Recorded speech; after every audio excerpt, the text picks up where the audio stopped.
Welcome to Soulfire Wisdom with Kate Olson. As an evolving spirit and change adventure navigator, it is Kate's mission to empower and guide you on your path and inspire your truest passions. She will encourage you to share your gifts, speak your truth, and ignite your inner wisdom and purpose. She hopes to do so with a little humor and grace and her own soulfire passion. Kate talks with amazing guests who have embraced the pursuit and are fanning the flames of their own passion, purpose, and soulfire wisdom. Now here's your host, Kate. Good afternoon. Welcome to Soulfire Wisdom.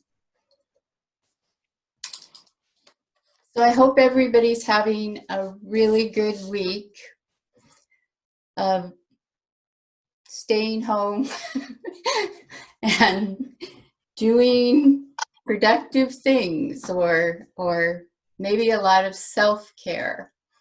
So that's what I'm going to talk a little bit about today. I've talked about that before, and I've stressed it in some of my shows, but I think it's extra important right now.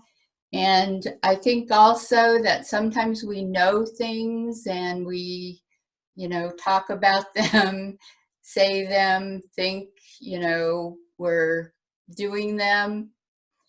But because we know them so well,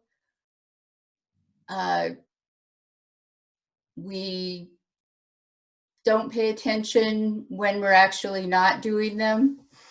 And I think self-care is one of those things. And I noticed that myself in how I was dealing with things. I was saying a lot of things and telling other people a lot of things that I wasn't actually doing myself. So I made it very intentional this week to pay attention to how I was feeling and do things every day actually to make myself feel good and kind of pamper myself a little bit. And I think it really helped, because I'm feeling a lot more positive about how things are going. And our guest today, Anne, I'm going to introduce her and tell you a little bit more about her in a minute, but she's also a friend that I met actually in 2016 at a speaking event, the Symposium for Personal Development at Harvard Faculty Club, where we were both speaking. And anyway, Anne texted me in the middle of the night on Saturday. It wasn't the real middle of the night for me. It was just kind of late, but it was the middle of the night for her. It was like 3 o'clock in the morning.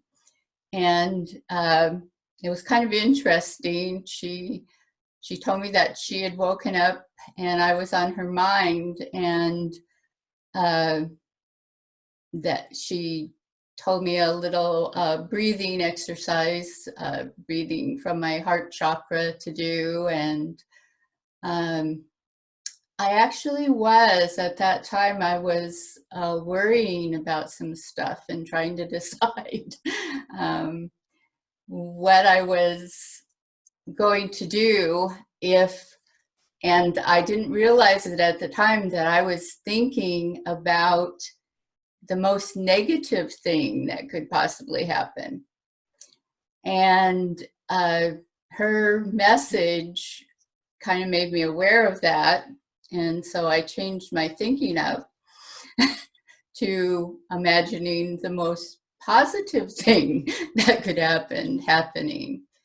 And she told me that the answer was coming soon. And I got a little hint about the answer on Sunday. And then I got the actual answer that I was looking for today. And it did turn out in the best scenario that I was imagining. So thank you. So anyway, Anne is a coach, healer. She's a speaker and also an author. She's a Reiki master trained in quantum touch, a certified hypnotherapist and NLP practitioner. She's a lover of the arts and an advocate for creativity. She recently became a children's book author, and her first book was Story of the Sun, and she's about to publish her second book, I Once Had a Tiger. So today we're going to talk about her books and how she came to write them. So hi, Anne. Hi, Kate. It's so good to see you. Yes. I forgot about Saturday night, middle of the night issue. Yeah. Yeah, that was interesting. Good. You have a little bit of that psychic intuitive going. I'm glad it worked out well for you. That makes me happy. I'm glad to hear that. Yeah. Yeah. So can you tell us a little bit more about what led you to your current path? Well, as you know, when I met you and we were both speaking at Harvard, I was very interested in energy work, and that was really my focus. And I have been certified and know quite a number of different modalities, which I learned during the course of my brother's illness when he had cancer. So that was really my focus. I was trying to help people get through tough situations, and I was happy on that path. As it turned out, one of the groups that I'm in is the Course in Miracles, and we were all sharing our experiences, and it got to be it's such a nice group, such a safe place to share. And so one of the women suggested that maybe we write a book. So we were meeting every month and trying to hone our skills and whatever. And I was trying to help with that process, and I answered a survey about becoming an author, and I was quite surprised that somebody actually contacted me. So they contacted me, and I was telling them about my ideas, these ideas that we had, and they were very interested. And then I spoke with them subsequently, and they said, well, that's great, but do you have a book that you've actually written? So I thought about this book that I did have written that I wrote when I was 20. And it was a book that I did try to publish when I was in my 30s. I sent it, actually, I just found the rejection letter from Harper and Row the other day. But it was right when I was starting a family, and I really didn't put too much attention to it. So I offered that book to them, and that's how I got started as an author. It was not a path that I really had set out to do at all. Yeah.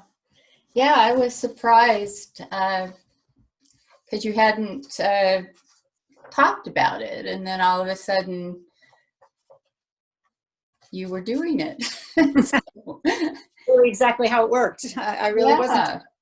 Yeah, just like kind of flipped a switch. And like I said, the thing that's interesting about it is because the book was written when I was 20, it's interesting to me now, obviously, as the years have gone by, that message still resonates with me. So it still feels like, it has the same integrity that it had when I wrote it.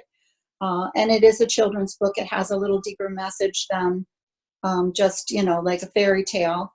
And so also the book that I've just finished writing that will be probably available in another couple of weeks is the same. It has a little bit of a message to it.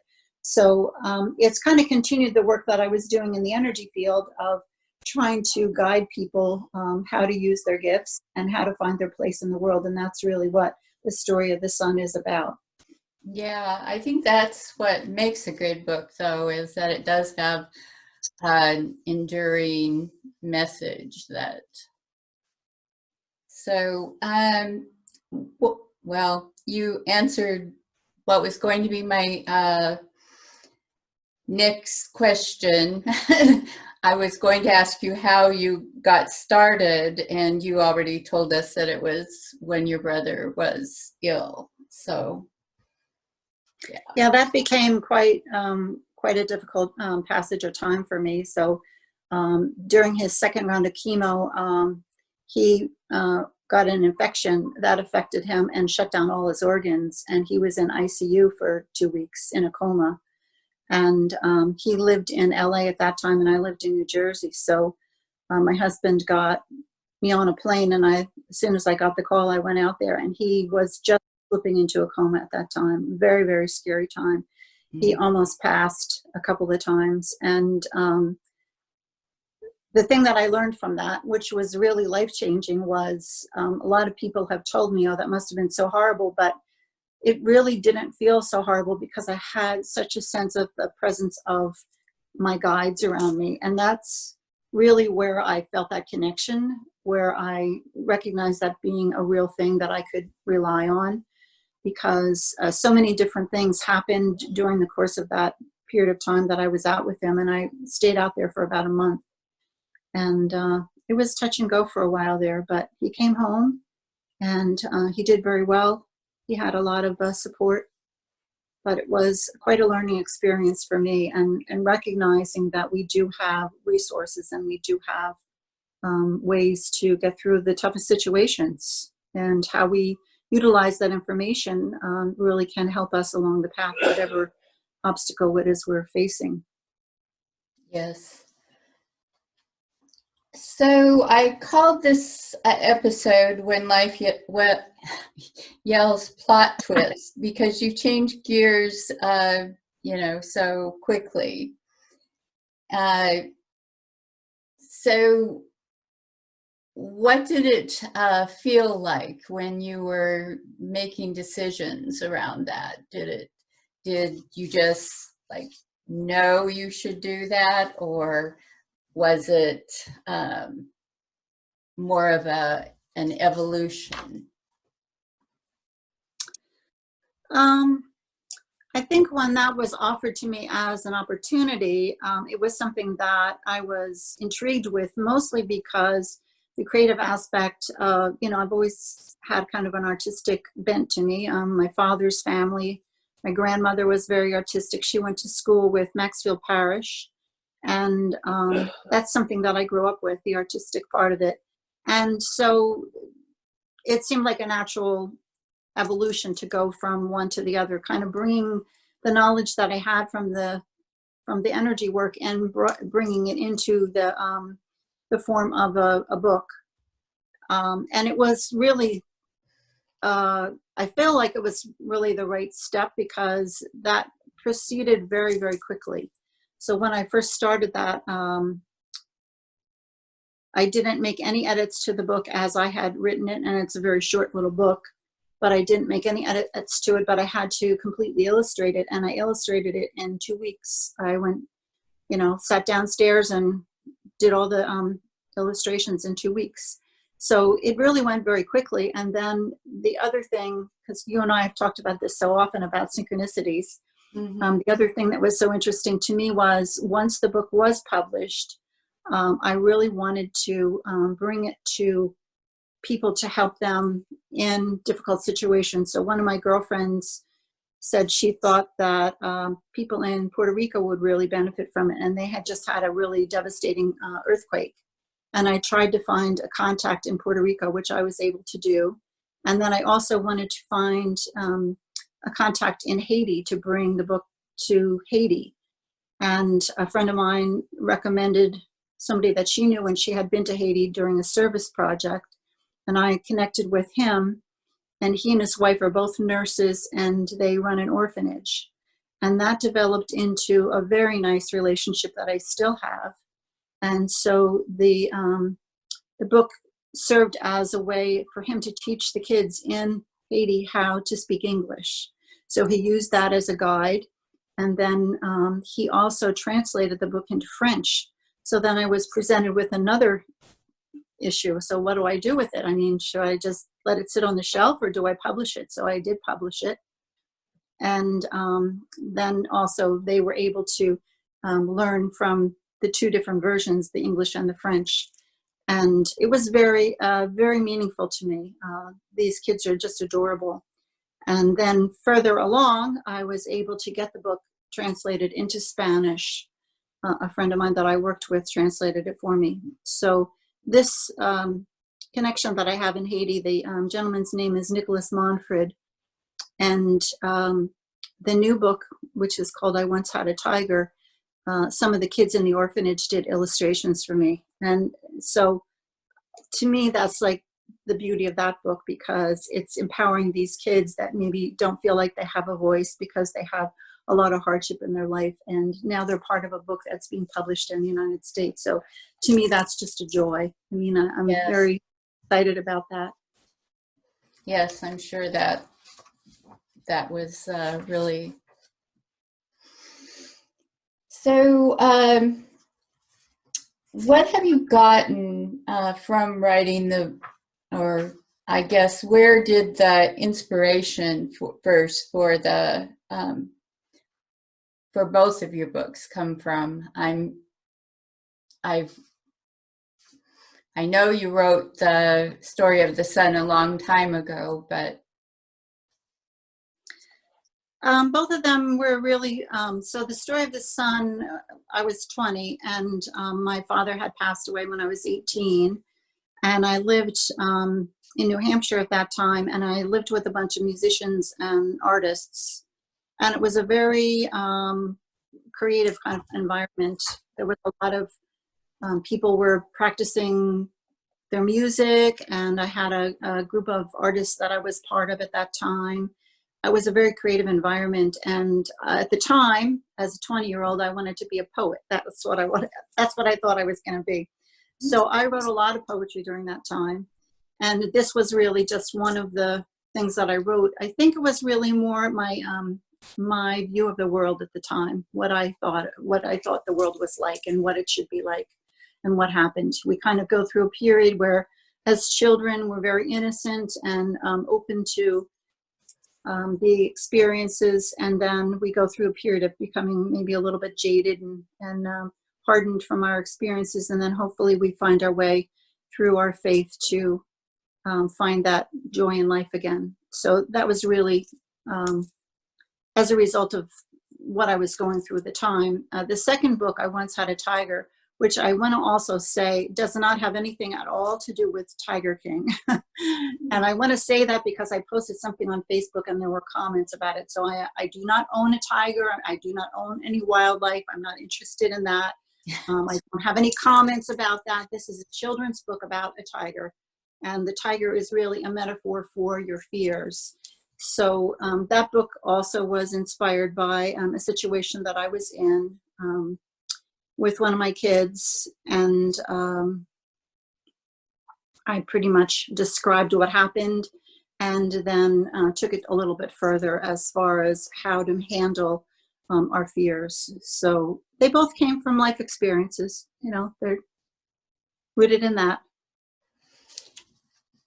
So in general, you said that you've always been really creative. What does that creative process mean to you? That's kind of my the fuel that keeps me going. So if I'm involved in a creative project, and for instance, when you're writing a book and you don't know anything about it, like I didn't, there's a big learning curve to that. But because it's associated with creativity, the business end of it is interesting to me because of that. So it becomes part of a whole process. And in the situation with a book, it really feels very much like having a child, because you bring this to life in your own version, and then it goes through different developmental stages. Like it's, you know, just like so exciting in the beginning, just like having a baby, and then it goes through the terrible twos, and you have some problems, and you have this challenge and that challenge, and you have to get through those in order to make it, allow it to find its place. And I found that with the second book, of course, hasn't come out yet. It will be out probably mid-May. But I think the process will be the same. They're very different coming from very different places, but I think it will be the same process. You just kind of have to guide it along. So I really enjoy it. I enjoy bringing that kind of energy, the creative energy, which is, you know, the life force energy, which is what I'm learning from the energy work. It just brings that forward for me. So it's fun. I actually do think that, you know, like energy and creativity are related, that you do have both of those together when you do either of them. So what have you gotten from writing the book for children? And do you plan to continue in this direction or expand to other genera? Well, I have another book that I also wrote at that same time. Actually, it's a collection of poetry that I wrote. So when I was in college, I was taking British literature, and I did a lot of poetry at that time. So I'd like to publish that. And I also started a book about the journey that I went through with my brother, and I would like to finish that as well. So those are different than what I have already done. The stories that I've done are really for children. The poetry is not, and the poetry is on different levels. It's kind of part of it are social commentaries, and part of them are love stories, and so there's kind of a mixture of different things. And obviously the story about my brother is autobiographical, but it also kind of explains the process of my growth, what I would consider to be my spiritual growth during that period of time, of learning how to trust and rely on the guides that we all have. Okay. So are there special considerations to be aware of when you're writing a book for children? Did you run into that, or did you just write the book and then it turned out to be appropriate? You know, it's interesting. My writing process, I think, really is more almost like channeling. So it's just kind of a stream of consciousness. And in the first book, the way that it came to me is really exactly how it was written. The second one, it went through some revisions, and mostly from me sharing it with friends. But I'm more aware in the second one of the message that I was trying to convey, because I am trying to convey a message about learning how to manage and handle our fears. So I wanted that to be in a manner that would be helpful to children and help them, calm them, you know, to help them feel calm about it and feel a sense of security. And it's really interesting too. I mean, talking about synchronicity, it's kind of interesting that this is the time where this book is kind of seeing the light of day, because there are so many fears that children do have, all of us really, because it's such an unusual time in our history, and we're facing things that really haven't been faced before. And obviously, just like in any other situation, we have to face them with faith and, you know, move forward through that place, because when you let all the different things come into your mind that create fear and doubt and whatever, it makes it harder for you to move through that period of time. Yes, and definitely I think that the children of today, that this is going to stand out as one of the things that they remember their whole life. Oh yeah. My mother went through the Depression, and things would come up about that, you know, about how it was for her when she was a child. I remember when I was growing up, and I didn't really understand, you know, all of the feelings that she was feeling about it. But the thing that I did get from her was that it had a big impact on her, that she had there was a lot of emotion around it. So and she had really strong feelings about money, or not having enough of money, and you know, the shortages that they had had during the Depression. And I'm sure, you know, the kids today are gonna, you know, have some of that too, just, you know, from their parents going around trying to get toilet paper and basic supplies, basically. yeah. But I mean, the generation that we have now, they really have grown up in a very entitled era, and Yeah. they're accustomed to having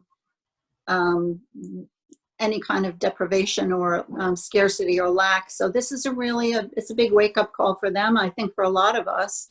But also, I think the thing that we see with our parents' generation is they did learn how to save things. They did learn how to conserve. They did learn how not to waste. And our generation really didn't have those kind of obstacles and limitations placed on us. You know, in my generation, it was like Vietnam, which definitely did form a lot of my beliefs as a teenager. But it was a different kind of situation. So each generation has their, you know, their footprint. We all have a different lesson to learn, and these kids are going to learn a lot from this. I think it can be a very good experience if they learn, you know, how to navigate through it. Yes. Well, yeah, there are good things to learn from it, but there's also that that feeling of uncertainty that may stick with them. Well, it's a hardship. I mean, that's not, you know, like, I don't mean to sugarcoat it. Let's face it, you know, like when we're talking about children, a lot of times we kind of try to give them the Disney version of things, you know, and there's a lot of hard realities that a lot of children are facing now because their parents are losing their job, or they're not sure if they're going to continue to work. I mean, you know, there's a really hard stuff. And also, I was watching something on CNN where there was a young woman. She lost her husband, who was only 32, and she has little kids. So, yeah, it's devastating. It's going to touch all of us in some way or another, for sure. Yes. So, what was the most difficult thing about writing or publishing the book? Your first book, actually. You probably know a little bit more for your second book. Well, like I said, it's quite a big learning curve. So the actual creativity part of it is really fun for me. I really enjoy that part. And then trying to find a way to get it out to the public, the marketing part of it is really much more challenging. So for somebody that doesn't really necessarily like to advocate for themselves, which I don't necessarily like to do, that is kind of a hard thing. And so that's been one aspect of it that's been challenging for me. And the other thing is also there seem to be quite a lot of people in this industry that are just very happy to take advantage of novices. So they're out there too, and you have to learn how to be really wary of that.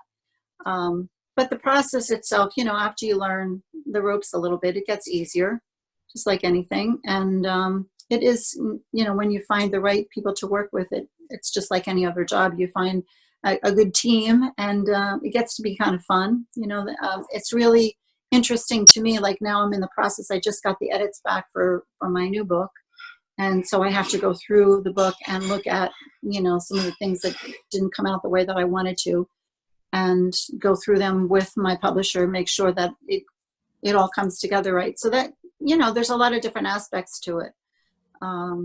I think when you're writing a book and it's in a different language, just, you know, editing that is tough because I speak a little bit of French, but absolutely no Spanish. So to you know, check the grammar and the sentence structure and the wording and all the accents and stuff in a language that you don't speak, and make sure that it's correct, that's challenging. So there's a lot of parts to it. It's a growing process, just like anything else we do. No, it's fun. I enjoy it. So, what has been the most rewarding part of writing the books for you personally? Well, the most rewarding part is really when it gets into the hands of children and they like the book. I mean, it means something to them. I mean, this relationship that I have with the orphanage in Haiti has been very, very rewarding for me. And I really hope that I can empower those kids and give them hope for something better for their lives. But there have been, there's a number of different kids that have contributed illustrations for the second book. And the thing was interesting to me as the tigers in this book are a metaphor for our fears, but each tiger that is in the book has a story. So as a child, the tiger represents something to them. So it's a learning thing for them too. And I was just intrigued to see what the tigers meant, as I collected these illustrations to put in the book and finding the right place to put them in the book and hearing what the tigers meant. It was really interesting to me that the kids all had a story, what the tiger was and what the tiger was supposed to do. And, it's just, just see the way I think. Yeah. So how many tigers are there in your book?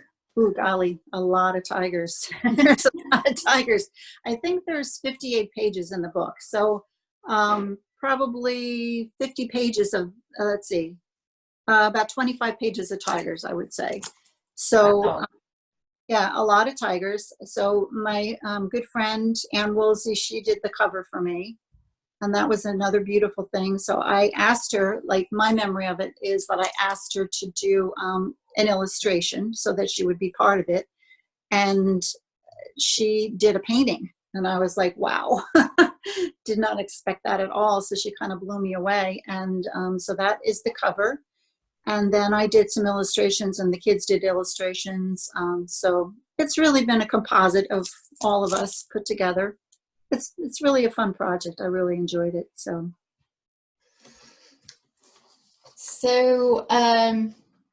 what advice would you give to people that are interested in writing or publishing, particularly children's books, but anything really? Well, I think the thing that is really great about this particular time is, like I said, when I tried to publish this book years ago, the only opportunity that we really had were the big names like Harper and Row or Macmillan or whatever. And now there's so many different options that are available. You can self-publish, you can Amazon publishes. There's all kinds of different ways that you can publish. So if you want to get a book out there, it's very possible to do it, and it doesn't have to break the bank either. Learning how to navigate through the different people that are representing you, that is challenging. And I think that the only way that you really learn how to do that is just basically doing it, because each person's experience is going to be very different. I think if you're fortunate enough to have an agent, then they can kind of guide you through that. I didn't have an agent, so I had to learn it all myself. So there's a lot of aspects to it, just like any industry. But the potential for sharing your message and your words with somebody, it's very heartwarming to me. I mean, I've really enjoyed that process, so definitely worth a try. So when did you say your second book, when do you expect it to be released? So as I said, I just got the edits yesterday. I'm just making the revisions. And once I approve that, which will probably be I won't get the revisions until the end of this week. And then it's probably 2 to 3 weeks. So mid to late May, I would say, probably is when it's going to come out. And how will you be selling it? How will people be able to purchase it? So it will still be available through Amazon, Barnes & Noble. Target picked up my other book. I would imagine that they would do this the same. And also, I do have a website, which is www.annehunterloguebooks.com. And if you order the book from my website, then I can sign it for whatever the child or whoever gets the book.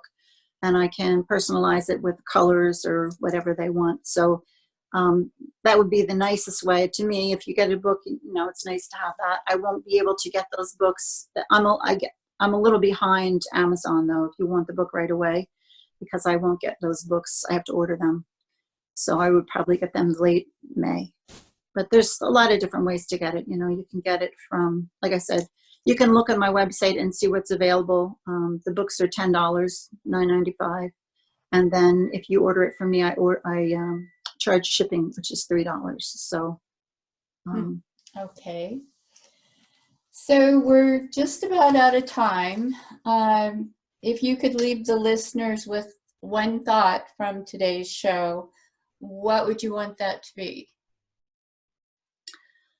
I think that the message that I would like to leave is really just to develop your creativity. And this is something that kind of ties back into the conversation that we had on Saturday, like let your imagination be one of your guiding forces and allow the imagination to expand you and open you up, because a lot of challenges, once you have the perception of looking at things from with fresh eyes, then opportunities can open up for you. So I would say that that would be what I would want to share.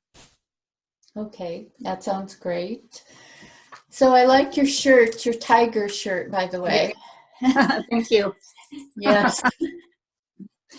So thank you for being here and sharing about your books. I did get my niece the first book you wrote, so I'm looking forward to this one coming out. I'm sure that it'd be a good choice for her as well. I think she's about 10 now. So. Well, then she's in good company, because a lot of the little artists are around that age. So that'll be fun for her to see. Thank you. Well, she actually isn't my niece. I call her that because she calls me Aunt Kate, but she's actually my nephew's daughter. So she's okay. my great niece. Okay. So yeah, kids have that too. One of my girlfriends, they call her aunt, and she's not related to me at all. She's just part of the. Yeah, I have everybody that is related to my sister calls me Aunt Kate. So that's nice. So some of them aren't related to me. Okay. So I have a quote for the audience to carry with them through the week, and that is, teaching children to read was one thing, keeping them interested in reading was something else. And that was said by Marva Collins. And that is actually, I think, the job and the gift that children's authors provide is books that keep children interested in reading and learning. Mm-hmm. So definitely part of the job description. Yes.